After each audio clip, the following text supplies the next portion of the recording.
right now, and I'm specifically speaking to the Inland Empire, but more so just Ranch Cucamonga, Fontana, Upland, Ontario, these areas that are kind of around that like 210 freeway, 15, and the 10 freeway corridor.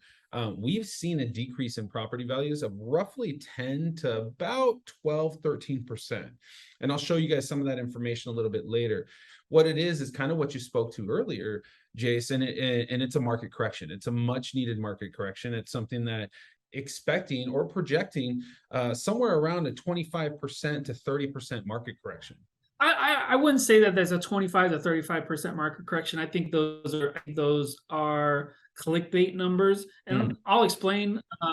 I think we're in a temporary market correction. One of the main factors on driving the price of goods is a supply and demand. So right now, with the Feds raising the rates, we have only addressed one leg of the horse, which is the demand. We have not addressed the supply, especially in Southern California, where we have a very low influx of properties. I think in 2016 in Riverside County, in the last quarter of 2016, there was almost 15,000 homes sold. In the last quarter of last year, there was under 5,000. So we really have a supply issue, and not to mention that each year 30% of the homes being sold are bought by investors. So those aren't going to be hitting the market anytime soon. So we're just continuously siphoning off inventory to entities that aren't going to be relisting. And so we really haven't addressed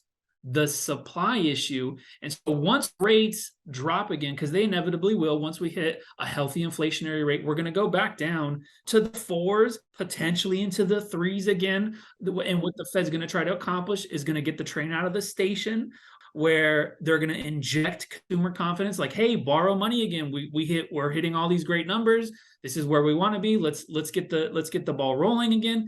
And then guess what? Everyone's going to be flooding the market, driving prices up, competing, because the demand is just going to go through the roof, and we never have corrected the supply. And that's why I think we are in a temporary market correction. And also just kind of backs, like, my theory is now would be a great time to get into the market. You're not going to have the most favorable or desirable interest rate, but it can only get better. It can only get better from there, because we will hit a healthy inflationary rate. And I stand by this statement that the Feds will reduce rates again, because there is a rhyme and a reason why they're high right now.